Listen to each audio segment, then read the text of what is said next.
Muy buenas tardes, queridos amigos. Veo caras conocidas, caras nuevas. Es una alegría poder estar aquí con tanta gente nuevamente. Y bueno, aquellos que están por aquí la primera vez o las primeras veces, les recordamos cómo es la dinámica. Vamos a estar aquí unos 20 minutos, 30 minutos, hablando sobre un tema a la luz de la doctrina espírita. Después de eso vamos a pasar a este salón a recibir el pase, el fluido magnético de los médiums y de los espíritus, para sanarnos emocionalmente y espiritualmente. Después regresamos aquí, tomamos un vasito de agua y aguardamos a la oración final. Y en el día de hoy, el tema que vamos a tratar se llama Filosofía de la Esperanza. Como lo dice el título, filosofía, los voy a hacer pensar un poquito, espero que no se aburran, que no sea demasiado denso, pero va a tener esa tendencia. Y más aún, lo vamos a ver de una manera particular, porque lo vamos a ver por el lado opuesto. Como si fuera una especie de negativo de fotografía, donde está el negro sobre el blanco, vamos a contrastar dos ideas y dos filosofías para tratar de entender el tema. Por un lado, vamos a hablar de lo que es la filosofía materialista, que está ampliamente y establecida en el mundo. Y por el otro, lo que es la doctrina espírita, que es lo que aprendemos en esta casa.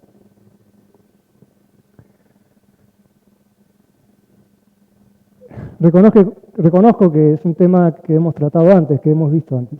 Por algún motivo se ve que me llama la atención y tengo la necesidad de revisar muchos conceptos, ¿no? Para tratar de entender cómo es el mundo y por qué estamos donde estamos.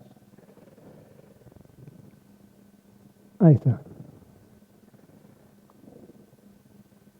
El materialismo y sus consecuencias. Antes tenemos que definir algo y tener algo en claro. Normalmente se piensa al materialista como alguien que está centrado en los goces de las cosas materiales, de los placeres materiales, como que se concentra nada más que en tener en vez de ser. Y si bien esto es una consecuencia, un aspecto de esto, del materialismo, no es así como lo vamos a ver hoy. Porque tenemos que tener en cuenta que el materialismo como tal es una filosofía y tiene sus conceptos, sus fundamentos, sus pensadores, sus seguidores. No es algo así que es al pasar, que son dos ideas que se juntaron y... No, detrás hay un conjunto de personas que han escrito mucho, que han pensado mucho y que han luchado mucho y que luchan mucho por transformar el mundo a este modo particular de ver las cosas. Desde la antigua Grecia había filósofos que eran materialistas y después a lo largo de la historia en Francia, Inglaterra, Alemania, muchos pensadores han estado detrás de esta filosofía. Materialismo histórico, materialismo filosófico, materialismo dialéctico, como quieran. Es decir, una filosofía armada. Y podemos resumir sus conceptos en dos ideas básicas. Dios no existe y nada existe más allá de la materia. Este es el fundamento del materialismo.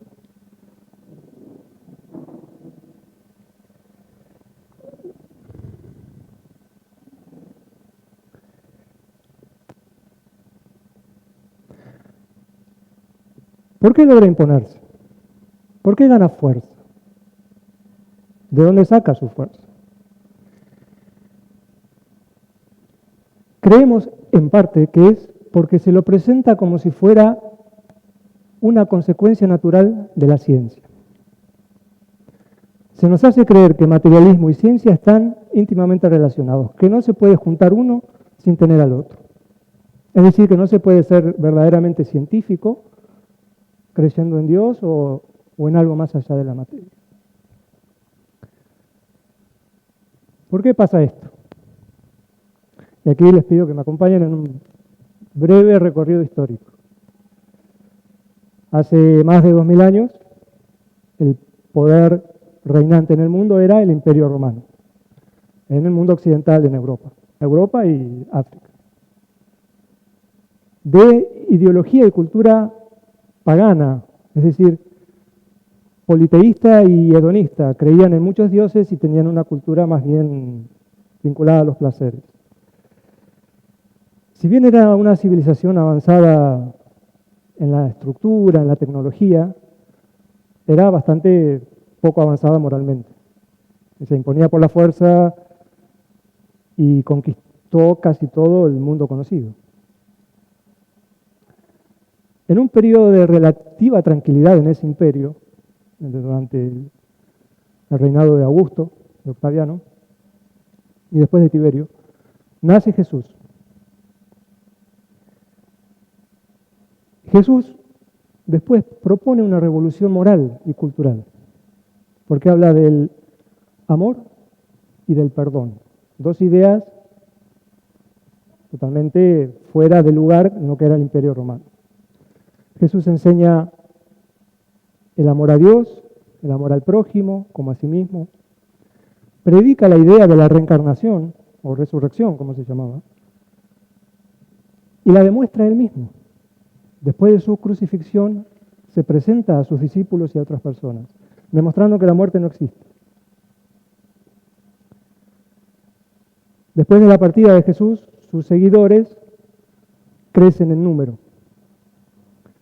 En un principio prohibidos y castigados por el Imperio Romano, pero después de unos cientos de años habían crecido tanto que era imposible seguir funcionando de la misma manera. Entonces el imperio primero decreta la libertad de cultos, permitiendo al cristianismo, y después directamente se convierte al cristianismo el mismo Imperio Romano. Y aquí pasa algo. Algo de la esencia de la enseñanza de Jesús se pierde y se forma una especie de amalgama entre lo que era el cristianismo y el Imperio Romano, el paganismo del Imperio Romano. Y así surge lo que después se conoce como la Iglesia, que tiene las enseñanzas de Jesús, pero caracteres de lo que era el Imperio Romano. Aparte de los dogmas, la jerarquización, los ritos. Me acordaba de, no sé, las túnicas violetas, que eran propias de los emperadores, el anillo del Papa. Son cosas propias de lo que era el imperio.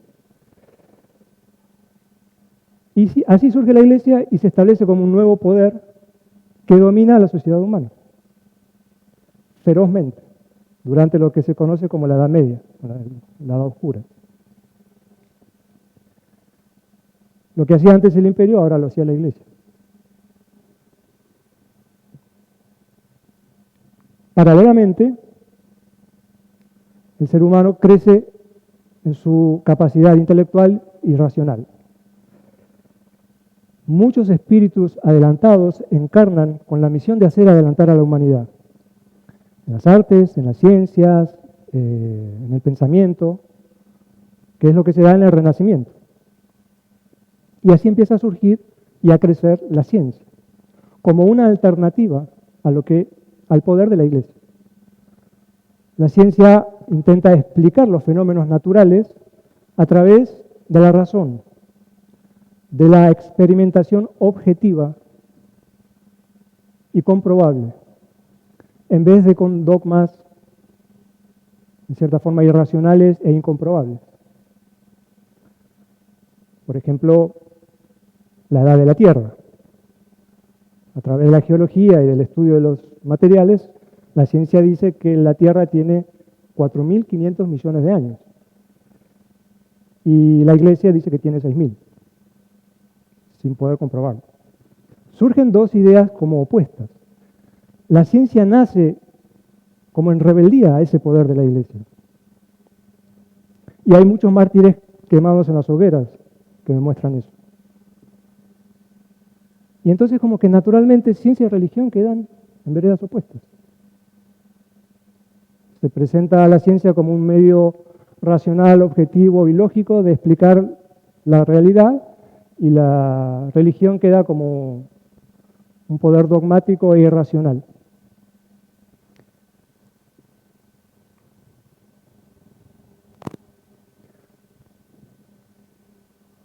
Dice Juana de Ángelis en este libro, muy lindo: era lógico que el desarrollo de la sociedad y las conquistas de la inteligencia a partir del periodo industrial, de la revolución inevitable e impuesta por el progreso, se ocuparan de combatir ese parasitismo emocional y ese retroceso cultural, abriendo puertas a nuevas experiencias y desmistificando las informaciones fantasiosas de las condenas infernales y de los castigos divinos. Así nace la ciencia, así se rompe contra este poder impuesto de la Iglesia. Pero ¿qué pasa? En ese afán de liberarse, se van al otro extremo. Y se pasa a creer o a determinar que únicamente a través de la ciencia y del método científico se puede conocer toda la verdad. Y de alguna manera es como que la ciencia en sí misma se vuelve un dios. A causa de ese instalado posmodernismo se le atribuyen a la ciencia valores y significados casi divinos, como si fuera incorruptible e insuperable. Y ahora voy un poco al desarrollo filosófico del materialismo, que bueno, espero no les sea leve. Como dice, hay un chiste que dice un profesor de filosofía que decía, bueno, le decía a la clase, si me entendieron bien, es que me expliqué mal. Espero no caer en eso, que no sea así. La ciencia se maneja con un método experimental a través que se aplica solo a la materia. Dios no es materia. Dios no se puede comprobar científicamente. Por lo tanto, Dios no existe. ¿Qué es Dios? Bueno, los hombres primitivos, en su ignorancia e imaginación, ante el miedo que sentían por los peligros naturales, se idearon que había un ser superior que los iba a proteger, que los iba a cuidar. Eso era Dios. Por lo tanto, no es que Dios creó al hombre, sino que el hombre creó a Dios. Es solo una idea. Esa es la postura del materialismo. Por otro lado, el espíritu. ¿Qué es el espíritu? Bueno, nosotros somos materia, palpable. Pero tenemos ideas, sentimientos, conciencia, algo que es bastante inacible. ¿Qué es eso? Eso es el espíritu, pero ese espíritu es una emanación, un producto de la actividad cerebral. Cuando ese cerebro deja de funcionar, ese espíritu deja de existir. Esa es la postura materialista. Se dice que se puede comprobar la existencia de materia sin espíritu. Por ejemplo, una roca, algo material. Pero no se puede comprobar la existencia de espíritu sin materia. Veremos.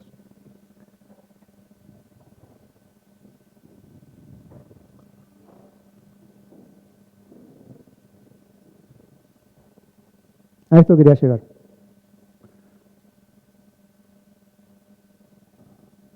Gracias a Kardec y sus preguntas. Tenemos que tener algo en claro. El materialismo no es un problema de la ciencia ni de la razón. Es un problema del ser humano. No es cierto que el materialismo sea una consecuencia de la ciencia.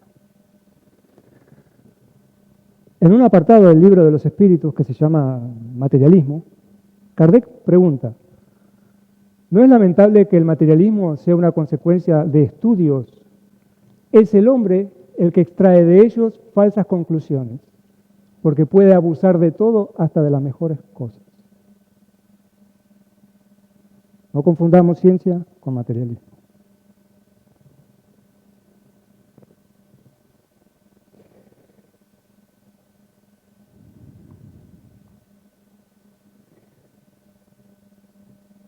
cuáles son las consecuencias del materialismo en el mundo actual?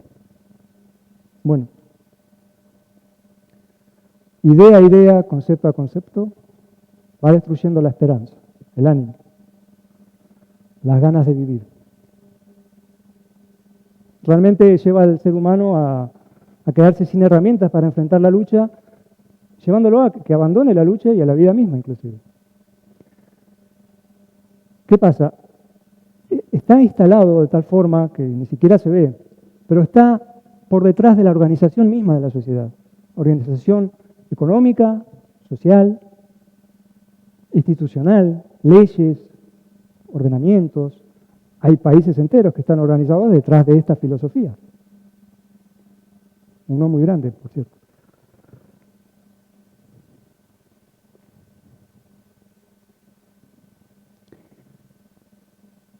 Y en esta, yo siempre filosofar me pregunto, bueno, ¿y por qué? ¿Por qué alguien aceptaría esta filosofía? Por supuesto hay gente interesada en promulgarla y divulgarla con el objetivo de generar miedo, de someter a los demás y demás. Pero ¿por qué uno aceptaría esto? ¿Por qué elijo no creer en Dios y en el Espíritu? Bueno, se me ocurren dos posibilidades: orgullo e irresponsabilidad. El ser humano no quiere que haya nada por encima de él. Y no quiere que vengan a decirle que lo que hace va a tener consecuencias en un mundo futuro que nadie conoce y que nadie pudo ver. Y en ese afán de liberarse de las cadenas de la opresión religiosa, económica, de las clases sociales, de lo que sea, en ese afán le hacen creer que Dios y la idea de la reencarnación son el enemigo. Porque si creen en Dios, no van a poder estar en la cúspide de la creación. Y si creen en la reencarnación, no van a poder hacer lo que quieran. Y surgen ideas, dichos, me ocurrieron algunos que supongo que habrán escuchado en algún lado, como, bueno, yo vivo según los principios científicos basados en la realidad y no creyendo en seres invisibles y ficticios. Esto lo saqué de una serie que me gusta mucho. El bien y el mal no existen, son conceptos inventados para someter a los seres humanos. Yo hago lo que quiero, es mi vida y es mi cuerpo. Nadie tiene el derecho a imponerme nada. Y en efecto, se somete a los seres humanos haciéndoles creer que están luchando por su libertad. Porque les hacen ir en contra de la idea de Dios y de la reencarnación. A mí la imagen que se me ocurrió es como alguien que está sentado en una silla atado y le dicen, bueno, empecé a moverte, gritá, pataleá, sacudite, así te vas a liberar. Y lo que termina pasando es que los nudos se hacen cada vez más fuertes.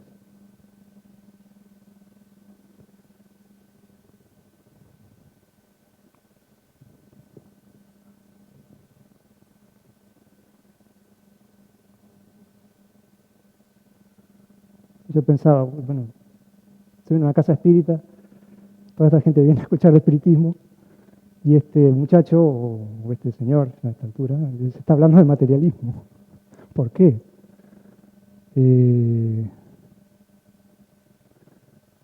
Bueno, en este punto podemos amenizar con un pequeño chiste de Mafalda que siempre nos salva. Si recuerdan, Mafalda es muy preguntona.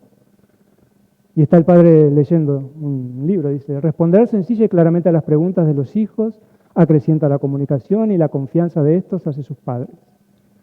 Sencilla y claramente, así responderé desde hoy las preguntas de Mafalda. ¿Y qué le pregunta Mafalda? Papá, ¿podrías explicarme por qué funciona tan mal la humanidad? Se ha dormido. Quería matarse al padre. Bueno, para tratar de dar un poco de respuesta a esta pregunta de Mafalda.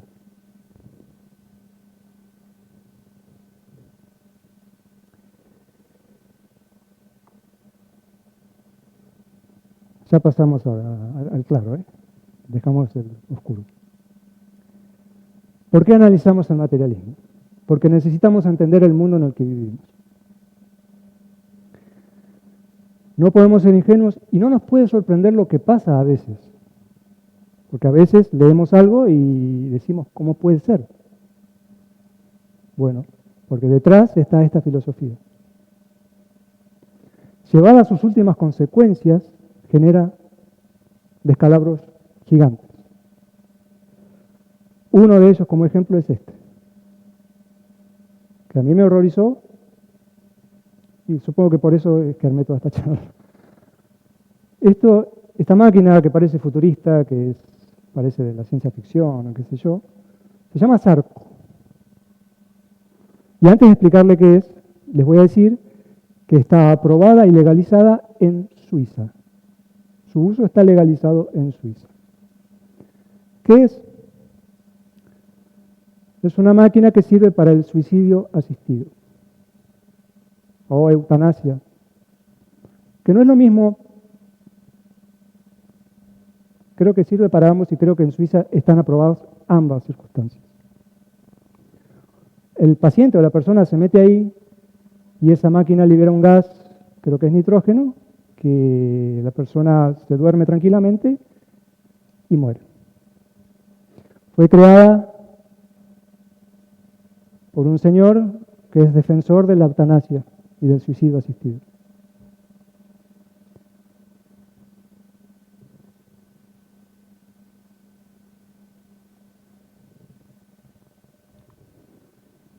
Bueno, yo me horroricé cuando leí esto. ¿Cómo se puede explicar?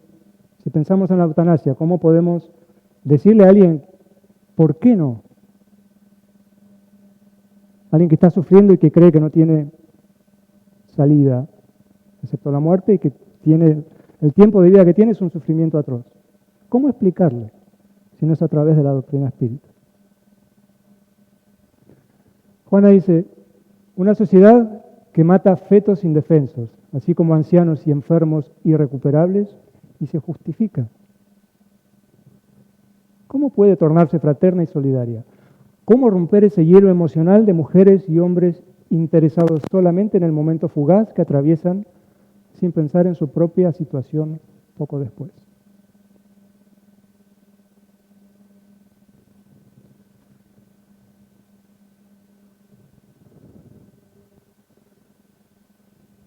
Ya está, ya pasó. Ahora vamos al otro lado. Es medio cómico lo que plantea el materialismo, porque dice que la única forma de conocer la verdad es a través de la comprobación material de las cosas, y Dios no es materia. Entonces es como encerrarse en un cuadrado y decir, bueno, todo lo que existe es esto, lo que hay más allá no existe. Y dice lo mismo de la comprobación del espíritu sin materia, pero ahí se equivoca. Claro, no es con un método científico tradicional, es con una ciencia nueva, una ciencia racional, lógica, consecuente, comprobada, la ciencia espírita, que se demuestra la existencia del espíritu sin materia. En un librito muy lindo, se los recomiendo mucho porque es puro Kardec, y es Kardec dialogando con un visitante, con un sacerdote y con otra persona más que no me acuerdo. ¿Con un sacerdote? ¿Sí? Un descreído, explicándole el espiritismo. Es un diálogo bien a modo de un libro de Platón filosófico. Y en uno de esos diálogos dice, las ciencias vulgares se basan en las propiedades de la materia que se puede manipular a voluntad. Bien, y yo aquí voy a hacer otro paréntesis para explicar el materialismo. Acá está el secreto de por qué se quiere que la ciencia sea el único modo de conocer la verdad. Porque todo se puede manipular a voluntad. Se quiere que todo quede en el dominio de la ciencia justamente para esto, para que el ser humano pueda manipular todo a su voluntad. Si hay algo por fuera de lo que es la ciencia, entonces ya no soy yo el que puede dominar todo. Dice Kardec, Los fenómenos del espiritismo tienen como agentes inteligencias que poseen independencia, libre albedrío y que no están sometidas a nuestros caprichos, de modo que escapan a nuestros procesos de laboratorio y nuestros cálculos. Claro, yo en un microscopio no voy a descubrir el espíritu. Por consiguiente, se hallan fuera de los dominios de la ciencia propiamente dicha. Las comunidades científicas no tienen ni tendrán nunca que emitir resoluciones acerca de esta cuestión. No es de su incumbencia, como tampoco lo es la de decretar si Dios existe o no. El subrayado es nuestro.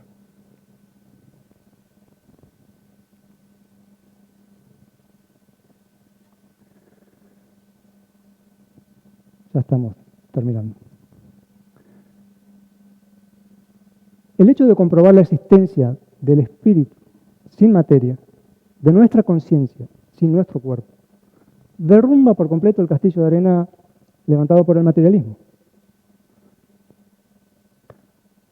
La existencia del espíritu no es que no hay pruebas abundantes y contundentes. Los que no la aceptan no es porque no creen que no hay pruebas, es porque no quieren aceptar. ¿Qué pasa? Con esta comprobación descubrimos que hay un mundo paralelo al nuestro. Como decía Juan Antonio Durante, que Kardec era el Colón del mundo espiritual, descubrió un mundo nuevo. Es un mundo que está poblado por los que habían vivido en la tierra y es de dónde venimos y hacia dónde vamos. Se comprueba la existencia del espíritu sin materia.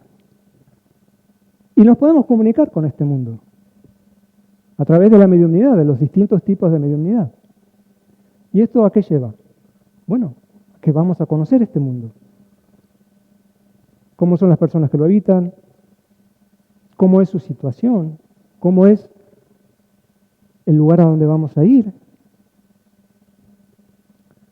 Y esto nos permite entender y conocer las leyes divinas. Porque encontramos una razón a muchas cosas, un entendimiento de muchas cosas. ¿Por qué estamos donde estamos? ¿Por qué sufrimos?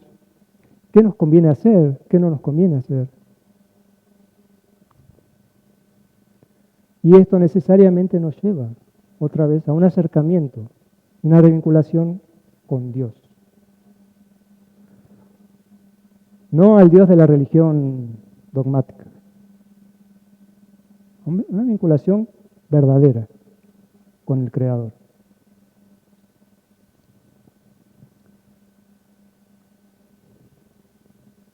Esto lo explica mejor Kardec, dice. El espiritismo es la negación del materialismo que ante él ya no tiene razón de ser, puesto que no es más con el razonamiento ni con la fe ciega que se le dice al materialista que no todo se acaba con el cuerpo, sino con los hechos. Los hechos están y de sobra.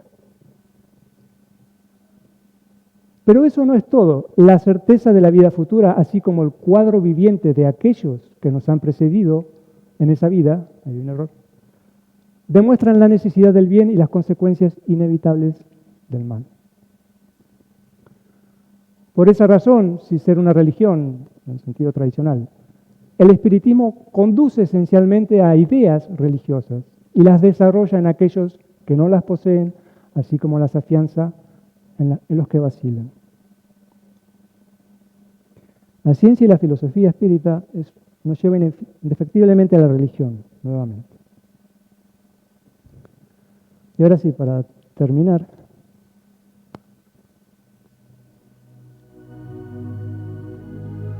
una pequeña historia de Becerra de Meneses, el doctor brasilero, divulgador y muy importante en el movimiento espírita brasilero.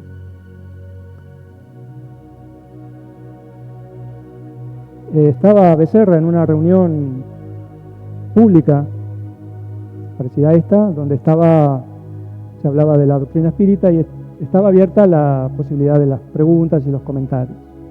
Y llega un momento, Becerra dice, bueno, ¿alguien más quiere hacer un comentario, una pregunta? Y se levanta una persona que era amiga de Becerra, probablemente dentro de la medicina, que era materialista. Y le dice: Becerra, continúo ateo. Y quiero venir a proponerte un debate público para demostrar lo inexpugnable del materialismo contra las fantasías del espiritismo. Y te quiero advertir que hemos juntado una lista muy grande de mediums que fueron descubiertos como fraudes, de ilusionistas y de sensitivos que habían entregado su energía psíquica y después se dieron cuenta de su error y se retiraron de las filas del espiritismo. También tenemos una lista extensa de experimentadores que no han podido comprobar las comunicaciones mediúmnicas, así como de muchos sabios que tampoco dieron cuenta de esto. Y hay una gran lista de observadores decepcionados que, buscando una alternativa, no encontraron nada en esto.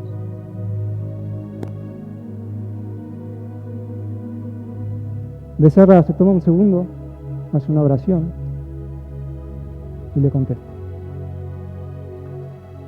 sí, nosotros aceptamos el debate, el desafío. Pero vamos a pedirles que traigan a ese debate a todas aquellas personas que el materialismo haya levantado moralmente en el mundo. Traigan a los malhechores que fueron regenerados en la dignidad humana, a los infelices a quienes haya devuelto la alegría de vivir, a los enfermos del alma a quien haya arrebatado de las fronteras de la locura, a las víctimas de la tentación a quienes haya dado paz en el corazón, a los pobres hermanos desdichados a quien la muerte arrebató a los seres queridos, quienes haya dado esperanza y calor, a las madres, a las viudas, a los huérfanos, a quienes haya dado fortaleza ante el peso de la nostalgia frente a las cenizas de la tumba, a los perseguidos, acusados injustamente en la sociedad, a quienes haya dado la paz del perdón y de la tolerancia, a los mutilados, a los ciegos, a los paralíticos de nacimiento, a quienes haya enseñado los principios de justicia y les haya dado aceptación y resignación para llorar los dolores que el mundo les deparó, a los tristes a quienes haya inmunizado contra la idea del suicidio, en definitiva a todos los caídos a quienes haya dado un apoyo para que se levanten. Con lágrimas en los ojos continuó diciendo: si ustedes pudieran traer uno solo de los desventurados del mundo a quien el materialismo habrá dado socorro moral para que se libere de las cadenas del sufrimiento, nosotros los espíritas aceptaremos el reto. El contrincante se quedó en silencio, cabizbajo, y se sentó, y esa reunión se dio por finalizada. Así como esta también llega a su fin. Les agradezco, ruego no haberlos aburrido con tanta filosofía, y ahora pasamos al pase para conectarnos con Dios.